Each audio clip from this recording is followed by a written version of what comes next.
If you are ready for an amazing transformational experience, then you need to stay tuned for this next hour for a master's practice with Dr. Ayse Hogan. She is a leading specialist in holistic methodologies and the creator of a powerful integrative technique called enhanced energy communication. A master, clinical and metaphysical hypnotherapist, a well-respected author, a master of the mind, and highly sought international speaker. Get ready for a major breakthrough. And now, your soul guru, holistic transformational specialist, and host of a master's practice, Dr. Ayse Hogan.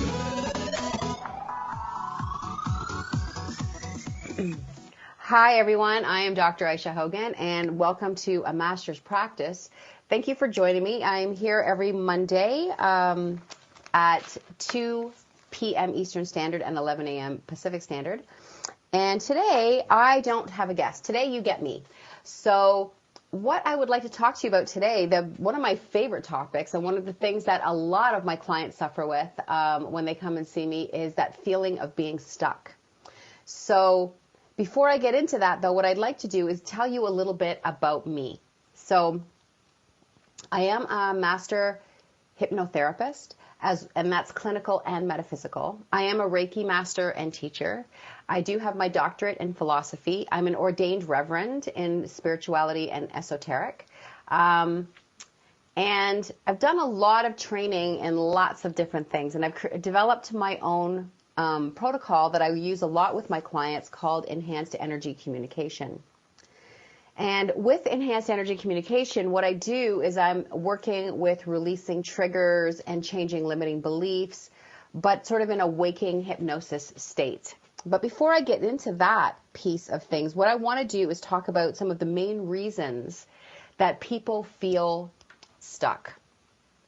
So you'll have to excuse me today. I'm still just getting over a cold, so you might hear a little raspiness in my voice. So one of the big reasons that people feel stuck is that they feel that they have surrendered, and they surrender to their current situation. Why? Because it's much easier. It's much easier to accept it than to change it. Because changing it is hard. Changing it means they've got to go into some very uncomfortable places. And most people who are stuck have already gone through something traumatic or serious in their life, negatively serious. And because that's happened to them, the thought of going back into that, the thought of dealing with the emotions from that are scary. It's scary. And so surrendering is a lot easier. It's a lot easier because it's a lot easier to swim in our darkness than it is to step into our light. And what I mean by that is the darkness is familiar. We understand it. It's something that we live with every day and we've lived with for a long time. We may not like it, but we get it. So because we understand it, we know what to expect there in the darkness, to walk into a different place, to walk into our light, to walk into our best potential that we hear people talking about all the time is a scary thing, because generally speaking, people are afraid of what they can't see. So if you can't see what that's going to look like, then you don't go there. So it's much easier to accept that you're stuck than to change it. And you become complacent. You've made the decision to exist in your current situation rather than to be who you were meant to be. And I'm going to be very direct with you guys today that are listening, because, anyone who knows me and anyone who's worked with me, any one of my clients will tell you that I am not a big coddler. Yes, I get it. Yes, I am relating to you. But I'm not going to be one of your excuses. I'm not going to be one more person that gives you an out. Another way that you know that you've surrendered is that you feel drained energetically, so that the idea of living your dream seems something that's unattainable. So these are the things that this is how you know that you've surrendered. And if this sounds like you, don't be that worried about it. It's something that you need to deal with, but it's not a failure on your part. We've all gone through this. I've gone through this. So if you don't know me and you're listening to me for the first time, I'm going to give you a little bit of my story to the point where I surrendered. And I lived in, I grew up in a family that came from a different country, and we came to Canada, and I couldn't fit in here. And my father and my mother were very old school. So there was some physical confrontations in my house. That's what I'm going to call it right now. There were a lot of physical confrontations between me and my father. And I was the eldest of three. And I can tell you that my father was very heavy-handed. But at the same time, he would tell me that he was doing this because he loved me. So I got a really twisted concept growing up about what love and pain meant. As a teenager, as a young teenager, I felt that if I wasn't feeling pain from someone, if they weren't hurting me, then they didn't love me. And so when I started dating, I would date men, boys, who would hurt me. And if they didn't, I would make sure that it would happen. Because only then would I feel like I was being loved. I am sure, knowing my father as an adult and knowing the man that he never wanted, his message was not that. Not even close to that. He didn't know how to put out his message, but that wasn't it. But that's how I, as a child, learned it. So I went through a lot of very abusive relationships. I remember my father at the age of 16 telling me that, again, how we interpret things. But parents say, they say that kids say the darndest things. I think parents say the darndest things. And he said to me, Ayse, you're just a blank piece of paper. You're nothing. You will be nothing until I decide what to write on you. And I was 16 years old then. And that crushed me. So as going forward a little bit, I think my last physical confrontation with my father, when I did something or rolled my eyes or did something to something that he said, was when I was at the age of 24. That was the very last time that he raised his hand to me. And only because my brother was 16 at that time and was having no more of it. So later on, my dad realized that what he was doing was wrong. And I think that he didn't really get it because he was brought up that way.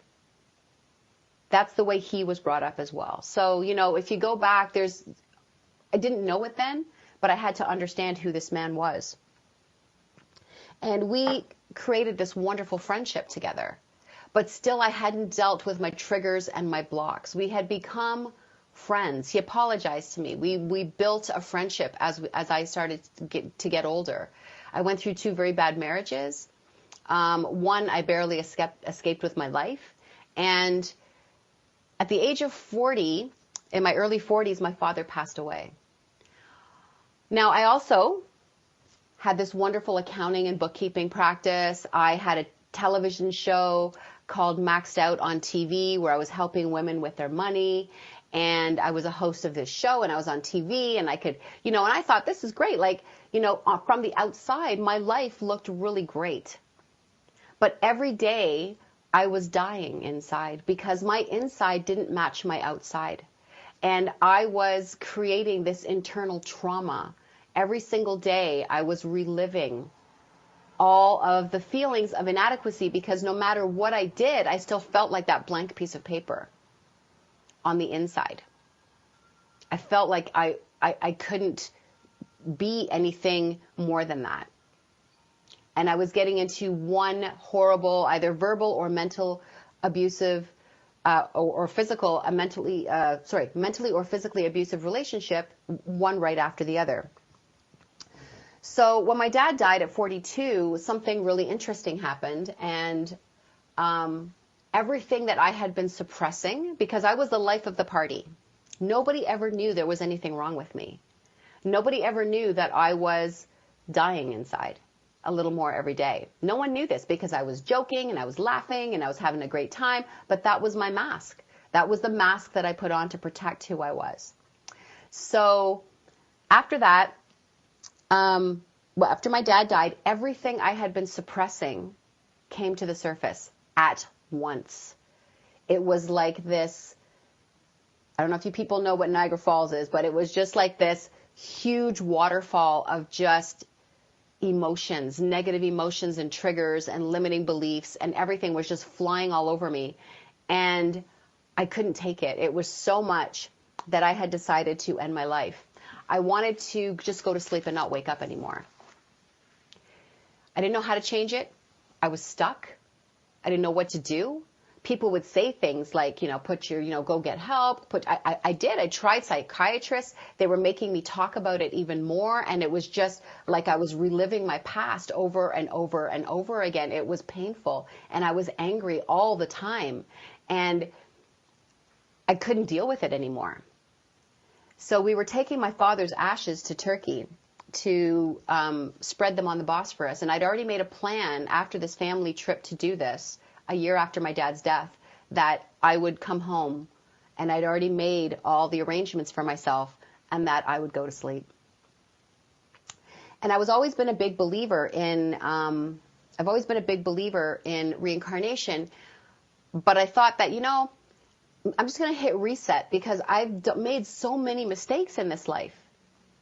I made a lot of dangerous mistakes in this life, things I haven't even told you in this little brief talk about me. That I did to myself in the 20s and all through my 20s. Horrible, dangerous mistakes that I am surprised that that something didn't happen to me then. So 2 days now, we're going to be home in 2 days. And I met my cousin for the first time, who's the same age as me in Turkey, and she's a Reiki master. And she said to me, Ayse, I want to give you Reiki. Now, I didn't know that much about what it was at the time. I knew that my mother was a Reiki master, but she never really talked about it, so I didn't really know what it was. I just knew she could put me to sleep sometimes, but I didn't know what it really was. And so I said, sure. And she said, no, I don't want to give you a session. She said, I'm going to actually attune you to Reiki so that you can do it for other people, but mostly for yourself. So not only did she attune me to level 1, but she attuned me to level 1 and 2 that day. And she gave me like a crash course, but we had a little bit of a language barrier too. So all I knew was the next day when I woke up in the morning, something in me shifted. Something inside me changed. And I didn't want to follow through with my plan. I had this new passion of understanding what this thing was that just happened to me. And I truly believe that source energy, God, Allah, Buddha, whatever you want to call that higher power, has a plan for us. And the plan was not for me to end my life. There was something more that I was supposed to be doing. But I had to literally hit bottom before I could even begin to understand that there was something that I was supposed to be doing. So I actually called somebody from Turkey in Canada that was like living 20 minutes away from the airport, and I said, this is my situation. I'm landing in 2 days, and I need to come and see you. So I found this woman. I went there, and that became my Reiki master and my trainer, and she was also a hypnotist. That woman saved my life. So between her and my cousin, they saved my life. I don't know if they know that, but they did. So when I say that I get you and I understand you, I am not some book-studied woman. I've done all that work too as well. But I do get you because I've been there. I've been there. I understand you. And so when I'm going to start telling you about how to get unstuck and all the ways that you are stuck, I'm not just reciting some stuff to you. I've lived it. I know it. I get it. And I get you. So what I'd like to do right now, before we go into the next section, is I'm going to take you into a break. And after that break, we're going to move into other ways that you know that you're stuck. So thank you for listening to my story on a master's practice, and stay with me as we move into how you know you're stuck and how to get out of that. Thanks a lot.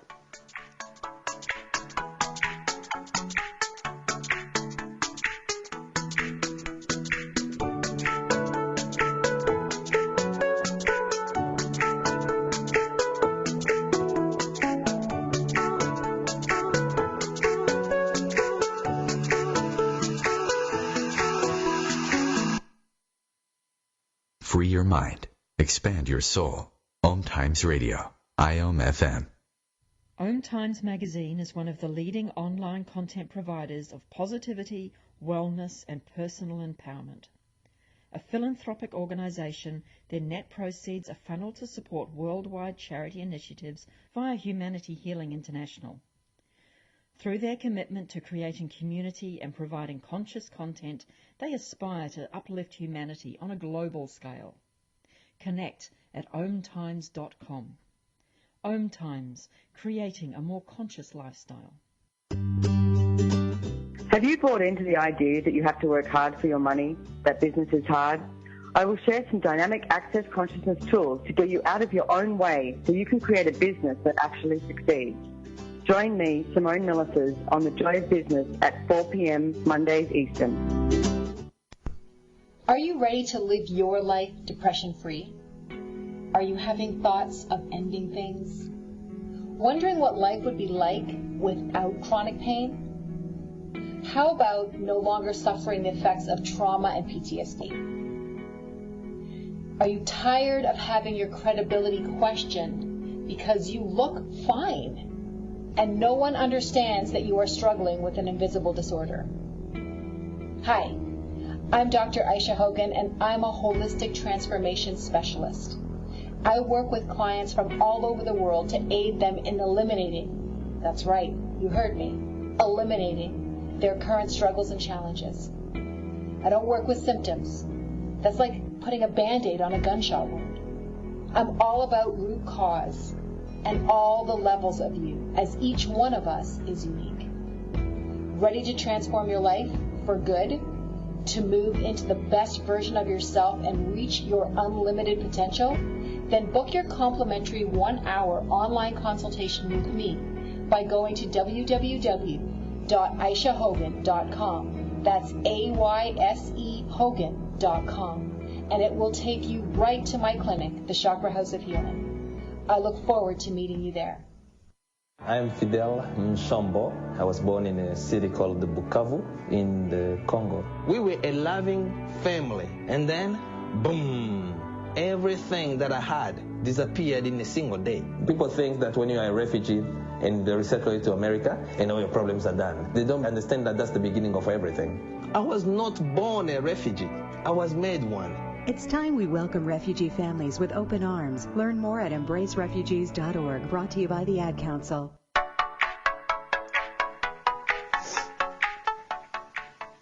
Hi, welcome back with me, Dr. Ayse Hogan, to A Master's Practice.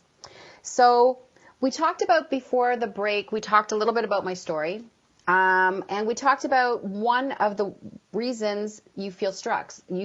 So you have surrendered. Another reason you feel stuck is the routine of your life.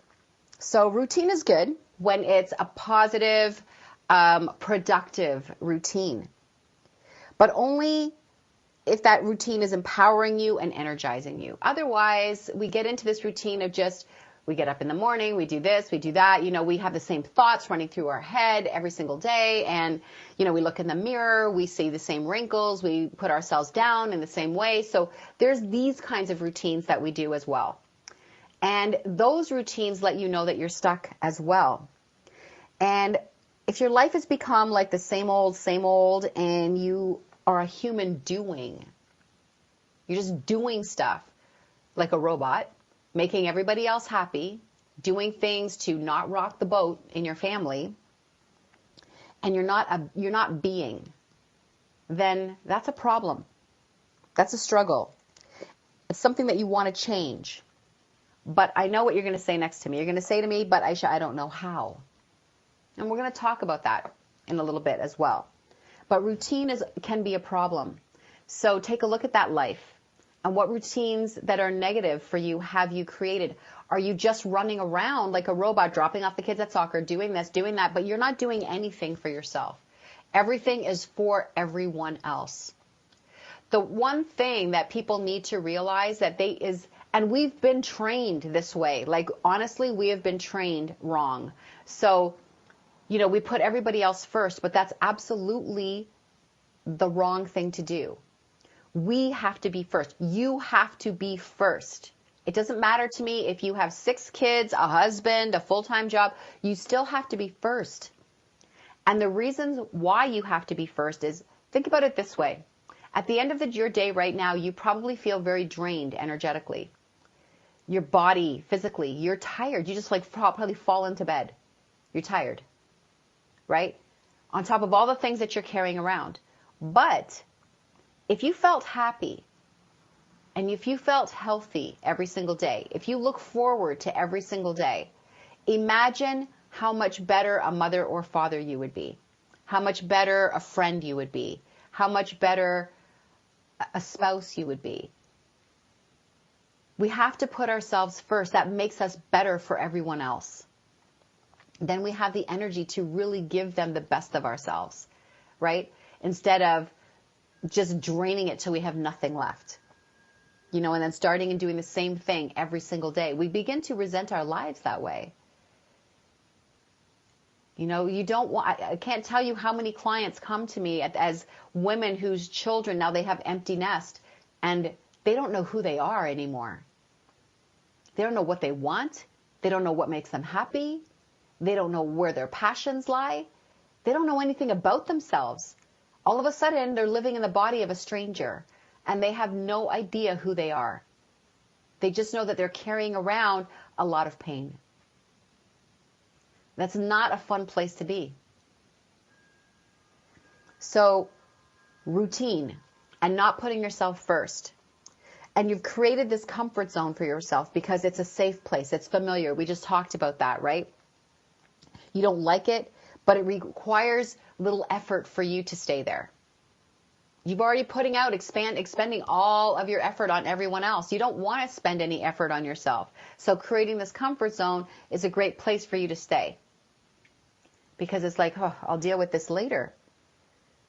You don't feel alive. You don't feel fulfilled. You've created a place for bad behavior. You've created a tolerance level for bad behavior. When, we've all sort of seen this woman, or we've watched her in a movie, or we may know who she is, or we may be this woman. And, this woman whose husband comes home every day and beats her. And we wonder why she won't leave. Why won't she just pack her stuff and go?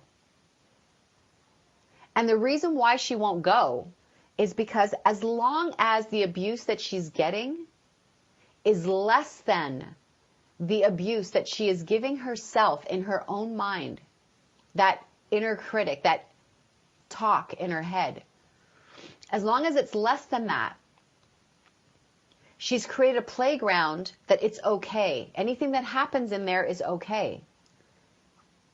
Now, why is it that all of a sudden one day she might leave? Well, it's been okay up until now. She stayed, and then all of a sudden one day she picks up her stuff and she picks up her kids and she goes. Why?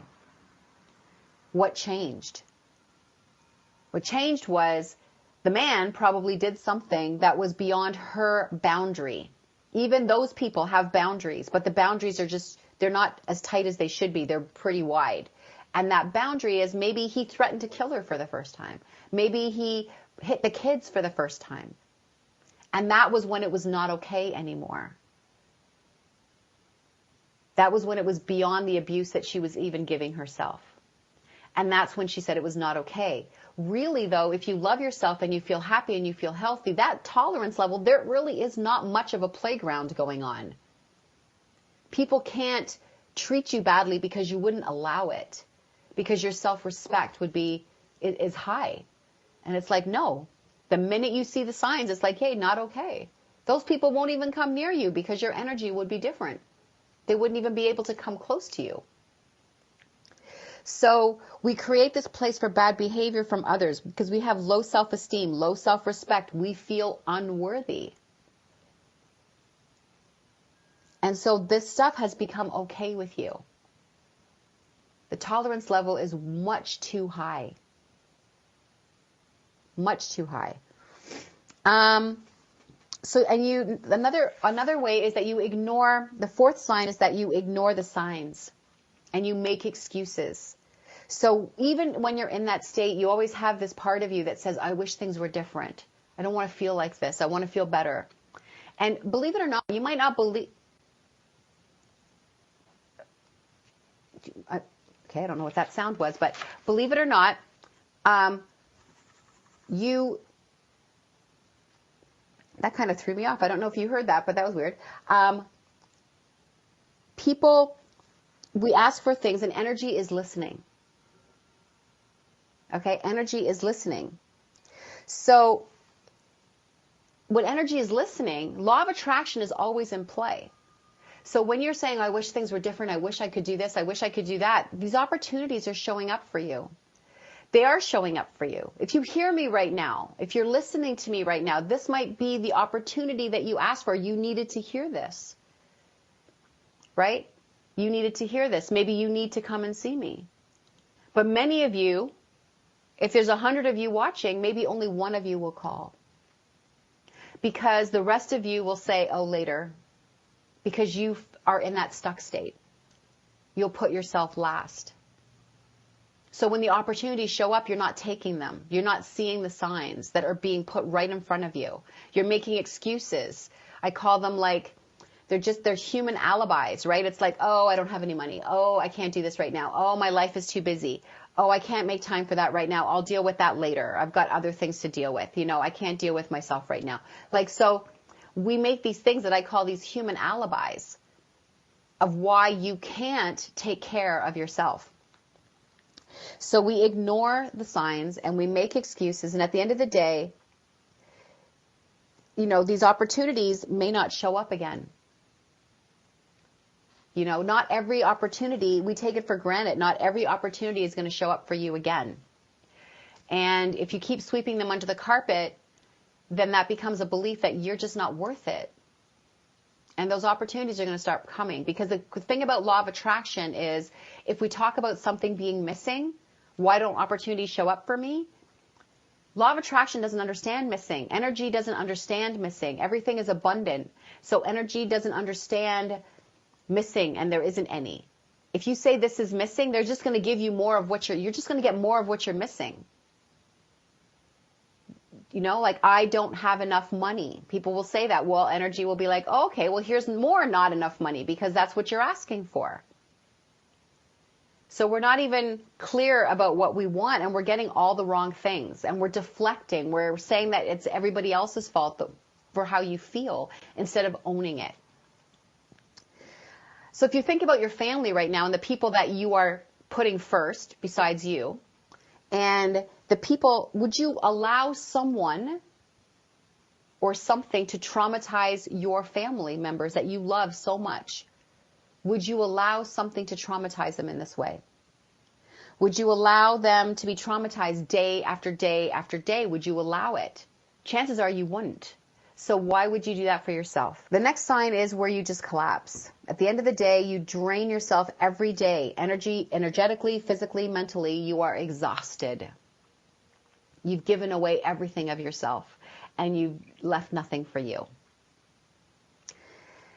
So, my question to you at this point, now that you know some of the signs of being stuck, I'm going to ask you a question, and I can pretty much guess most of you think I'm going to ask you why, and I'm not asking you why. I'm not asking you why you're doing this to yourself. I'm not asking you that. What I'm asking you is how much longer? How much longer are you going to do this to yourself? How much longer, how much more of your life are you going to choose to waste? Because you're there for everyone else, but your life, your personal life, you are wasting. Trying to be everything for everyone else and not enough for yourself. And when you're not enough for yourself, you're going to always feel like you're not enough for anyone else either.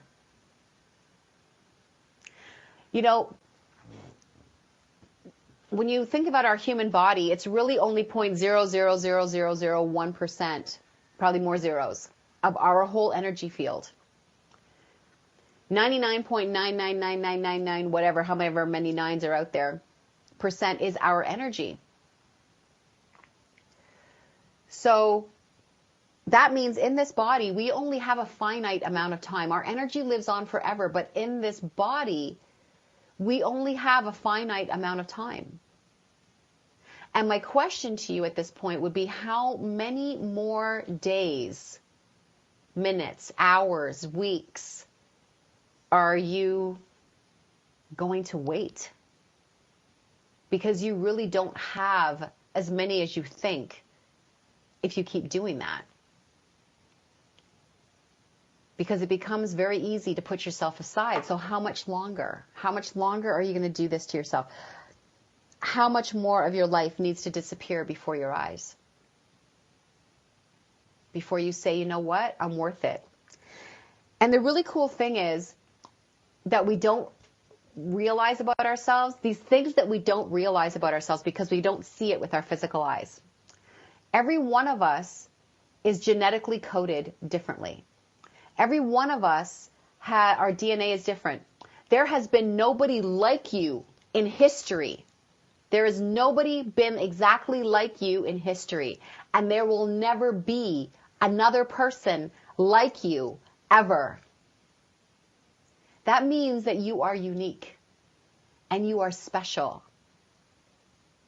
Les Brown, wonderful speaker, says, you are a masterpiece because you were made by the master. So be the masterpiece. Be unique. Be genuine. Find out what your superpowers are, because we all have them. We all have something that's ours, that's innate to us. We all have a path, a purpose, something that we're supposed to be doing beyond the mundane of every day, beyond the ordinary. Don't you want to know what that is? When I found out my superpowers, I was like, oh my God, is there more? I want more. This is amazing. I want to leave this life better than I found it. I want to leave this place better than I found it. But my first step was to get unstuck. And that, me facing my past, that was not easy for me. That was really hard, because I'm sure that a lot of you feel this way. The trauma of my past, the pain that I was feeling within myself, had been a part of who I was. So when I was going to different coaches and different holistic guides and facilitators to help me get through my stuff, and they would say, Ayse, you have to let go of the past. We have to help you let go of this stuff. I had to make the decision to do that before they could help me do it. I had to say, okay, let's do it. But to me, it made no sense. To me, it's like, how do I let go of my past? I'd been carrying the pain for so long that it had become a part of me. It was like, you are asking me to cut off my arm right now. And I don't know what's going to be left of me if I do this. If I do what you're asking, I'm just going to be this pile of goop on the floor. There's going to be nothing left of me, because I am the pain. That's all I am. And that's how I felt about myself. That I am the pain. And for you to say that I need to put that that I need to deal with that and get rid of it and let them help me, that was like alien to me. That made no sense. I fought that for the longest time. My healing journey took longer because I wouldn't let go. I was holding on, I was white knuckling it. Like I was holding on to that with everything I had. Because I was too scared of what was going to be left behind.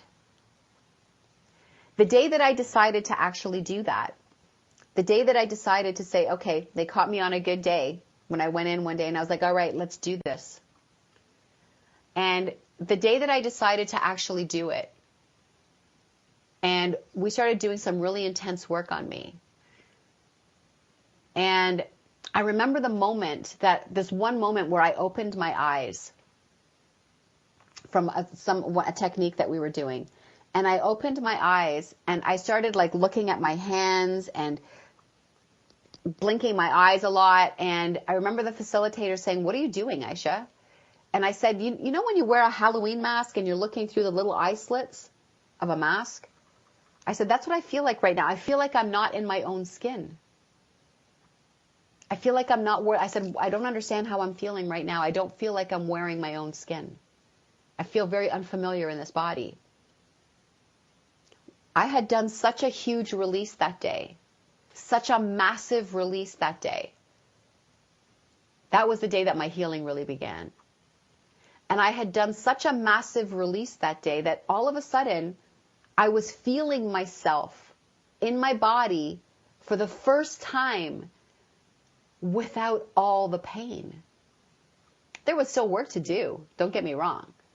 But I had shed so much of it in those few sessions that I was like, oh my God. I jumped up to look in the mirror and I looked at myself and I was like, seeing myself for the first time. And for the first time, I liked who I saw. For the first time, I wanted to get to know that woman. I wanted to get to know who she was. Because she seemed kind of cool. So, no one can heal you. The one thing that I learned is that you are the healer. I was the healer. Somebody was facilitating my healing for me, but I was healing myself. By number one, giving them permission. By number two, making a decision. That's the huge thing. Make a decision. That is the very first way to get yourself unstuck. You need to make a decision. And up until that point, I hadn't made a decision. I was flitting around the edges of it, but I hadn't made a hard and fast decision that it was time. And when I made that decision, things started to change for me. Quickly. And at the age of my mid-40s, I was in my mid-40s, I found out who I was for the first time. So stay with me on a master's practice with me, Dr. Ayse Hogan, and let's find out how to get you unstuck.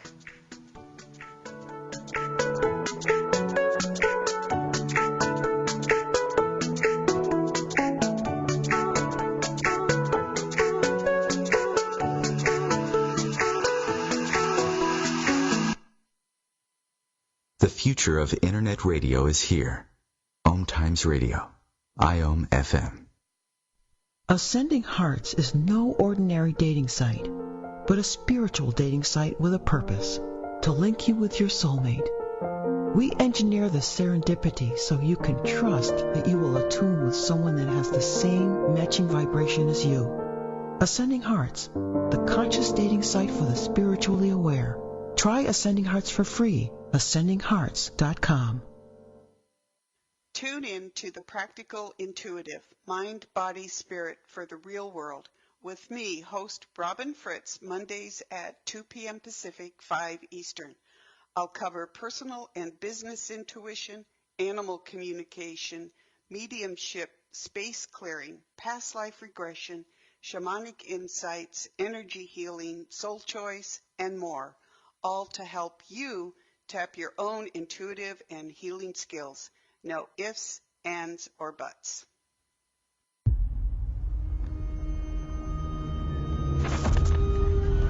Opiates has taken everything and everyone I've ever loved away from me.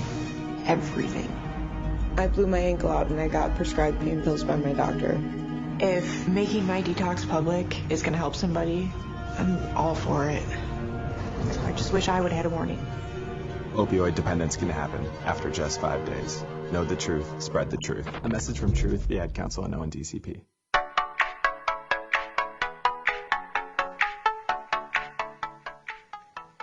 Hi there, and welcome back to a Master's Practice with me, Dr. Ayse Hogan. And if you've been following along, we've been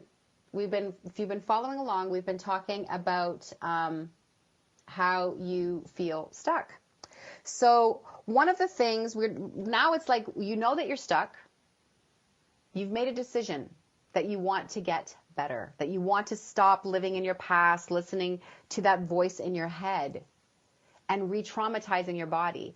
One of the ways that we re-traumatize ourselves outside of talking about our past all the time is also when our inside doesn't match our outside, right? Because a lot of people on the outside, they make everything look really nice on the outside, but it's not how they feel on the inside. So I talked about that in the first segment. So when that doesn't match, you are continually traumatizing yourself.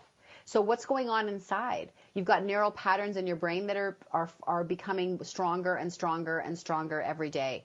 They're sending chemicals to they're sending commands down to your hypothalamus. Your hypothalamus is where all the chemicals are made in your body. So that starts getting pumped into all the cells in your body. So all of these victim peptides or sadness or depression peptides, we'll call them that for the sake of argument, and we'll put that in there, your cells are becoming addicted to that. Because our cells are highly addictive. So they're being addictive to that, I want to feel like the victim. So even when you are having a good day, all of a sudden, you'll start to feel crappy again. Because your cells are becoming addicted.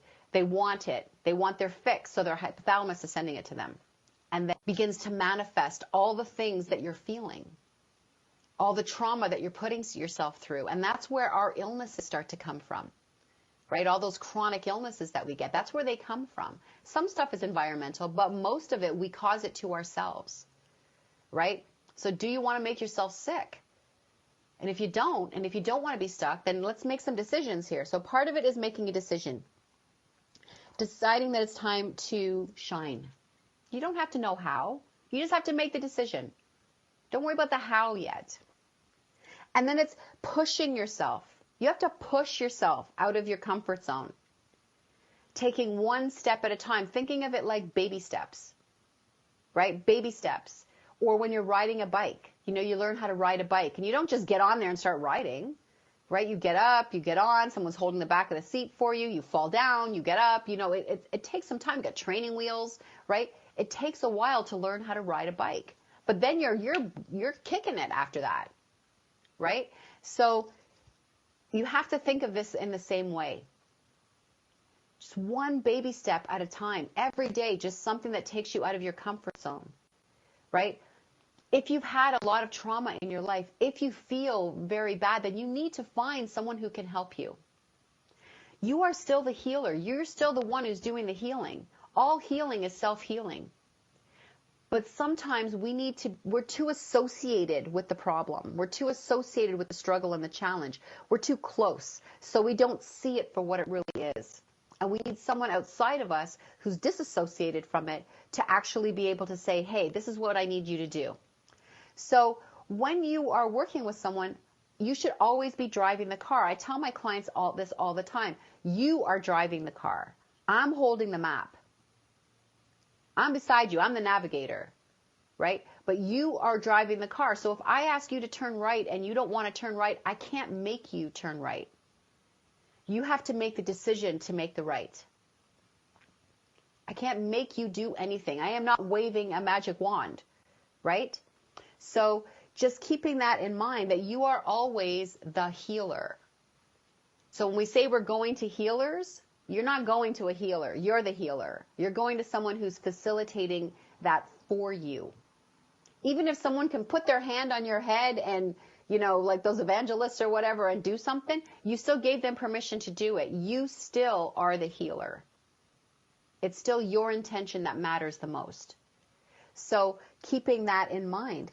So believing in yourself, believing that you can and you will. And that's by taking those little steps. If you try to take giant steps all at once, then it's hard. You can't change your life in one day. You are not a light switch on and off. Okay? So it does take a moment for you to start moving into this where you can oh, this feels good, this feels good, this is good. And you will fail. There will be days that you won't do the best. There will be days that you will slide backwards a little bit. But that's okay. You be kind to yourself and you say, okay, that was today, but I'm back on and I'm going to keep on doing this. Right? And you will feel better and lighter, and eventually your superpowers will start to come to the surface. Because we all have them.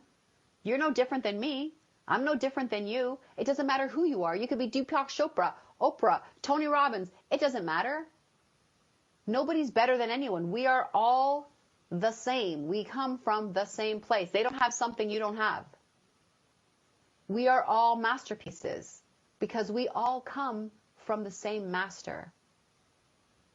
And each one of us has our own innate way of being. So just understanding that is super important. The blocks appear. Why do blocks appear? Because your mind is trying to protect you. So when you want to do something, all of a sudden it'll put fear in front of you, or it'll put some negative thoughts in front of you, or whatever, because it's trying to protect you. But protect you from what? It's a false fear. Push past it. Push past that block, and it's going to disappear. You know, walk around it, push through it, get a sledgehammer, break it, get through it, and it will disappear. It's amazing how fast that solid block that's in front of you is actually nothing at all. And you can push past it. So allowing yourself to do that. Reliving your trauma is just punishing yourself. Keeping yourself stuck is punishing yourself. What have you done in your life that is so horrible that you need to punish yourself every day? We've all done horrible things. I know I have. I've hurt people without wanting to. Because I was broken. Part of me was broken. I fixed it, but it was broken at the time. We've all done what we think are horrible things. But don't live there. Don't keep yourself trapped there. Move forward. Move beyond that. So here's some questions that I want you to ponder. So, grab a piece of paper or listen to this again and write this down for yourself. Take some time. Don't write it down in this moment, but write down the questions. What do you want? What do you want? Right? If I could snap my fingers just like that, just give you anything that you wanted, what would that be? And think introspection. Think inside. Don't think bigger cars and big house. This is a different kind of what do you want. Inside, what do you want? Who do you want to see in the mirror? In the eyes? In your soul? What do you want? What's in your way? That's your second question you want to ask yourself. What is in your way? Is it a belief, an excuse, a fear? Is the fear real or is it exaggerated? What's in your way? Part of being able to make this decision is having an awareness of what you want and what's in your way. And the third question is, what do you need to do? What do you need to do? Do you need to get help? I'm here. People like me. Well, there's nobody quite like me. Haha. But I'm here. I'm happy to help you. And I get you. I do free consultations with people just so they can meet me. We spend an hour just chatting, just so you can meet me. So if you can see that, if you can relate to me. Right? So do you get help? I promise you, if you want freedom, I can get you there. I can give you that promise. I will get you there, because what is my purpose in this life? It's to be a catalyst. I used to dream about putting my fingers together, like interlocking my fingers together, and people would step on my hand and I would just keep raising them up and raising them up. And I never really knew what that dream was about until later it started clicking into my head. I am the catalyst. That's my job. That's my job. My job is to give you my hand so you can step on them and I can raise you up and I can raise you up. That is my job. That is my superpower. I have lots of ways that I do it, but that is my superpower. And I love that I know what my superpower is. Right? And you can find out what yours is. And I know that when I leave this world, I'm going to leave it a better place than I found it, because there's lots of people all over this world that I have helped already. And I've helped them help themselves. It's an amazing feeling. It's rewarding. So what I'm going to say to you right now is, if anything that I've said to you resonates with you, if you want to find out more, then book a free consultation with me. Let's spend an hour and chat. I can do it online. I do most of my practice is online. Go to my website. All the contact information is all listed in OMTimes, but go to www.Ayse Hogan, AYSE Hogan, HOGAN.com. It will take you to my website, the Chakra House of Healing. On the very first page, it says, book your consultation. Book it, because that's my job. That's what I do. That's my specialty. That's my superpower. So let's find your superpower. Let's find out who you are when you're not stuck, when we can take away all those walls. Imagine yourself as a house filled with boxes up to the ceiling of negative feelings, things that are standing in your way from opening the windows, from opening the doors, from accepting all the things that you want to manifest in. They keep showing up, but you can't find the door because it's all piled up with boxes. Let's clear it all out. Let's lay new carpet, paint the walls, open the windows. That's your real home, is the body that you're in right now. That is your home, not the building that you live in. This body is your home right now. That's the one that needs your do-it-yourself. That's the one that needs some renovating right now. That's the one that needs some purging. So if you're ready for that, all you got to do is reach out. You have to make a decision. You have to make a decision. And I'll be right there to hear it. So thank you for joining me today on A Master's Practice. I'm Dr. Ayse Hogan. Please join me every Monday at 2 p.m. Eastern Standard or 11 a.m. Pacific Standard Time. Thank you so much for joining me on OMTimes Radio.